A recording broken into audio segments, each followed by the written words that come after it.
Hello दोस्तों, स्वागत है आपका अपने यूट्यूब चैनल टॉपर्स स्टडी में। तो आज हम आपको लेके आए हैं भारत की नदियों से इम्पोर्टेंट क्वेश्चन, जो आपके किसी भी एग्ज़ाम के लिए बहुत ही अति महत्वपूर्ण प्रश्न साबित हो सकते हैं। तो इनको ध्यान से पढ़िएगा और हर क्वेश्चन का आंसर देने की कोशिश करिएगा। तो चलिए शुरू करते हैं। सबसे पहला ही क्वेश्चन है, हिमालय पार की नदियाँ हैं। तो इसका राइट आंसर हो जाएगा हिमालय पार की नदियाँ हैं। जो हिमालय पार की नदियाँ हैं जिसकी शुरुआत भारत से ना होकर किसी अन्य देश से होती है। तो इसका राइट आंसर हो जाएगा option number A, Sutlej, Sindhu, Ganga.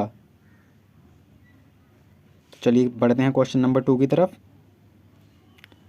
Question number 2 देखिए, निम्नलिखित में से नदियों की लंबाई का सही अवरोही क्रम कौन सा होगा। तो ये हो जाएगा ऑप्शन नंबर ए, ब्रह्मपुत्र, सबसे बड़ी ब्रह्मपुत्र, फिर उसके बाद गंगा, गोदावरी, फिर नर्मदा। चलिए बढ़ते हैं क्वेश्चन नंबर 3 की तरफ। भारत की बृहत्तम नदी कौन है। तो इसका राइट आंसर हो जाएगा ऑप्शन नंबर डी, गंगा। बृहत्तम का मतलब सबसे बड़ी भारत में। गंगा नदी को बांग्लादेश में किस नाम से जाना जाता है। गंगा नदी को बांग्लादेश में किस नाम से जाना जाता है। तो इसका राइट आंसर हो जाएगा पद्मा। गंगा नदी को बांग्लादेश में पद्मा नाम से जाना जाता है। चलिए बढ़ते हैं क्वेश्चन नंबर 5 की तरफ। गंगा एवं ब्रह्मपुत्र की संयुक्त जलधारा किस नाम से जानी जाती है। तो इसका क्वेश्चन का आंसर आप देने की कोशिश कीजिएगा। गंगा एवं ब्रह्मपुत्र की संयुक्त जलधारा किस नाम से जानी जाती है। क्वेश्चन नंबर 5 का राइट आंसर हो जाएगा आपका ऑप्शन नंबर सी। देखिए, ये यहाँ से आती है भारत से होते हुए, ये यहाँ से गंगा, और ये यहाँ से बांग्लादेश से यहाँ पे आके मिल जाती है। इनकी संयुक्त जलधारा जो जहाँ पे ये नदियाँ मिलती हैं, तो वहाँ पे इसको किस नाम से जाना जाता है, मेघना नाम से जाना जाता है। तो चलिए बढ़ते हैं क्वेश्चन नंबर 6 की तरफ। भारत की सबसे अधिक नौगम्य 2 नदियाँ हैं। ये नौगम्य क्या होता है, चलिए इसको बताते हैं। नौगम्य जहाँ पर नाव वगैरह आसानी से जा सकें या आवाजाही हो सके, जिस जैसे हमारी गांव की नदियाँ, तालाब होते हैं, उसमें हम नाव वगैरह तो चला नहीं सकते गांव वाली नदियों में। जिसका आकार बड़ा हो, जिसमें बड़े बड़े जहाज आसानी से चल सकें, वो कहलाती हैं नौगम्य। भारत की सबसे अधिक नौगम्य 2 नदियाँ कौन सी हो जाएंगी। तो इसका राइट आंसर हो जाएगा ऑप्शन नंबर बी, गंगा और ब्रह्मपुत्र। चलिए बढ़ते हैं क्वेश्चन नंबर 7 की तरफ। निम्नलिखित नदियों में से भारत में किस पर सबसे लंबा सड़क सेतु है। क्वेश्चन नंबर 7 का आंसर देने की कोशिश कीजिएगा। निम्नलिखित नदियों में से भारत में किस पर सबसे लंबा सड़क सेतु है। तो ये हो जाएगा, इसका राइट आंसर हो जाएगा ऑप्शन नंबर डी, गंगा नदी पर। तो चलिए बढ़ते हैं क्वेश्चन नंबर 8 की तरफ। सुंदरबन डेल्टा कौन सी नदी पर बनाती है। सुंदरबन का डेल्टा कौन सी नदी बनाती है। तो इसका राइट आंसर हो जाएगा option number C, Ganga Brahmaputra नदियाँ मिलकर सुंदरबन का डेल्टा बनाती हैं। क्वेश्चन नंबर 9 है, गंगा एवं ब्रह्मपुत्र नदियों का उद्गम स्थान क्रमशः स्थित है। गंगा और ब्रह्मपुत्र नदियों का उद्गम स्थान कहाँ पे है। तो इसका राइट आंसर हो जाएगा ऑप्शन नंबर डी, उत्तराखंड तथा तिब्बत में। निम्नलिखित में से कौन सी नदी का उद्गम भारत में नहीं है। ये यूपी पैट 2022 में आया हुआ क्वेश्चन है। निम्नलिखित में से कौन सी नदी का उद्गम भारत में नहीं है। क्वेश्चन नंबर 10 का राइट आंसर हो जाएगा ऑप्शन नंबर सी, ब्रह्मपुत्र नदी, जो कहाँ से, तिब्बत से निकलती है, मानसरोवर के पास से। तिब्बत में बहने वाली नदी सांगपो निम्नलिखित में से किससे होकर भारत में प्रवेश करती है। तो ये नदी भारत में जैसे ही ये टच करती है, कहाँ पे, अरुणाचल प्रदेश में।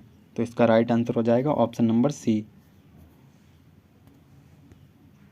सिंधु नदी की लंबाई उतनी है जितनी कि ब्रह्मपुत्र नदी की है। तो इसकी लंबाई कितनी है, इसलिए 2900 किलोमीटर। इसका राइट आंसर हो जाएगा ऑप्शन नंबर बी। तिब्बत में मानसरोवर झील के पास किस नदी का उद्गम स्रोत स्थित है। तो ये यूपीएससी 2022 का क्वेश्चन है। तिब्बत में मानसरोवर झील के पास किस नदी का उद्गम स्रोत स्थित है? तो इसका राइट आंसर हो जाएगा ऑप्शन नंबर डी, इनमें से सभी। ये सभी नदी कहाँ से निकलती हैं? तिब्बत में मानसरोवर झील के आसपास से ही निकलती हैं। विश्व का सबसे बड़ा नदी द्वीप माजुली का निर्माण करने वाली नदी है? तो ये कौन सी नदी है?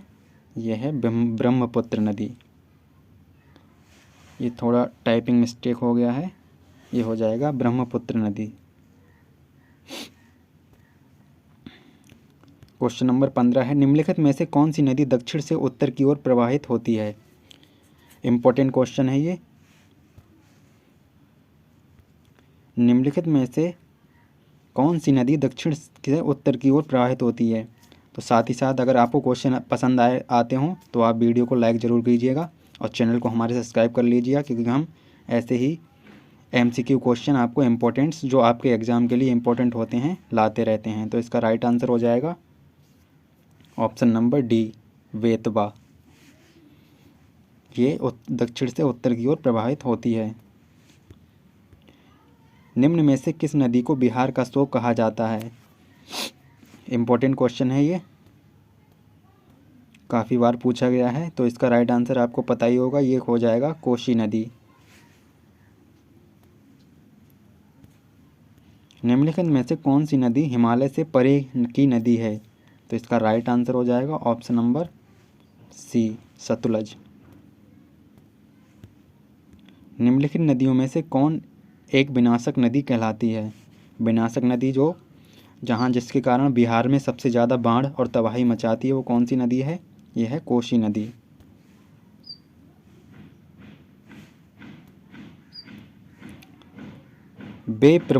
वे दो प्रमुख नदियाँ कौन सी हैं जो अमरकंटक पहाड़ से निकलती हैं परंतर अलग अलग दिशाओं में बहती हैं? तो इसका राइट आंसर हो जाएगा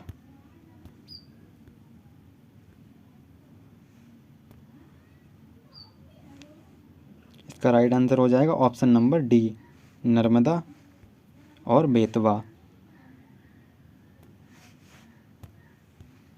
लास्ट क्वेश्चन, भारत की लवण नदी के नाम से जानी जाती है? तो भारत की लवण नदी के नाम से कौन सी जानी जाती है? जानी जाती है लूनी नदी।